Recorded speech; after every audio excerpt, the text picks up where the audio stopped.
जब मेरी एक्स की यादों से ज़्यादा जलन मेरे सूट के अंदर होने लगी, तब मैंने सोचा क्यों ना कुछ गर्दनें मरोड़कर मन हल्का किया जाए। तैयार हो जाओ, मैं हूँ डेडपूल और ये है मेरा सबसे गंदा वाला कांड। देख भाई, मैं बोलीविया के इस बदबूदार जंगल में हूँ।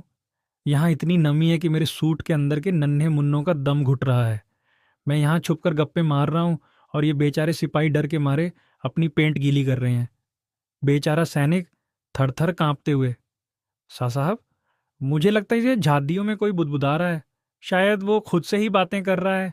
मैं पीछे से अचानक प्रकट होकर और उसकी गर्दन नापते हुए, अबे ओ सस्ते सिपाही, इसे बुदबुदाना नहीं, नरेशन कह। तू अनपढ़ साले, ये माहौल में थोड़ा सेक्सीनेस और टशन भरने का एक लिटरेरी तरीका है।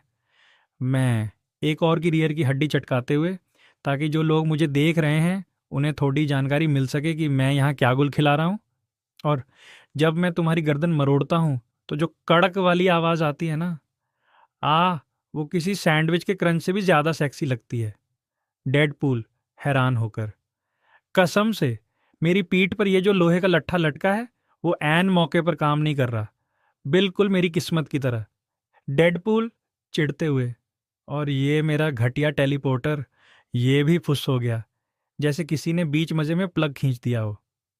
डेडपूल गुस्से में, मुझे पक्का यकीन है कि उस हरामखोर वीजल ने अपने घर का टीवी, रिमोट या अपना वो एडल्ट खिलौना चलाने के लिए मेरे सूट की बैटरियां निकाल ली होंगी। साला, हाथ लग जाए तो उसकी ऐसी जगह सेल डालूंगा जहां से रोशनी भी बाहर नहीं आएगी। तभी अचानक एक आवाज आती है, प्वांग।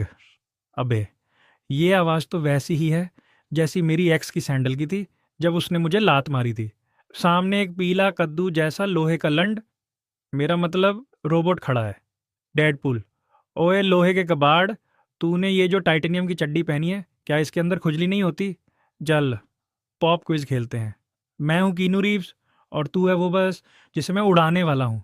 मैं पहले सांद्रा बुलॉक को बचाऊंगा, फिर उसके साथ गंदा वाला रोमांस करूंगा और हम साथ में ब्राउनी खाएंगे। पर सांद्रा को तलवारें पसंद नहीं होंगी, उसे शायद मेरा बड़ा वाला हथियार पसंद आए। बंदूक की बात कर रहा हूँ, ठरकी। मैंने उस रोबोट की पीठ पर चढ़कर उसकी तारें ऐसे खींच दी जैसे कोई कच्ची बनियान खींचता है। ये लाल तार यहाँ, ये नीली वहाँ, और ये लो, बिजली का नंगा नाच। एक जोरदार झटका लगा और अंदर बैठा पायलट ऐसा भुना जैसे संडे बाजार का चिकन टिक्का।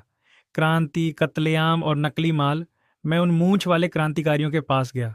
उन्होंने मुझे $2 मिलियन दिए। मैंने सोचा था आज तो रशियन के साथ पार्टी होगी, पर सालों ने मुझे मोनोपोली के नोट थमा दिए।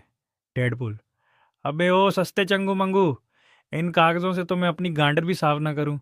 तुम लोग मुझे ये कचरा थमा रहे हो, मेरा हथियार वापस दे कमीने। हेल हाउस, जहां हराम खोरों का मेला लगता है। कहानी पहुंचती है शिकागो के हेल हाउस में। ये जगह सिस्टर मार्गरेट के स्कूल में है, जहां कभी नन होती थीं, पर अब सिर्फ गना और गंदी बातें होती हैं।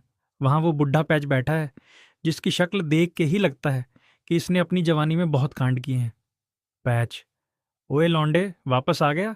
बोलीविया में किसी ने तेरी ले तो नहीं ली, या फिर तुझे वहां के मच्छरों ने एड्स दे दिया? चल छोड़, बकवास बंद कर और मेरा कट निकाल, वरना तेरे पिछले हिस्से में छाता डाल के खोल दूंगा।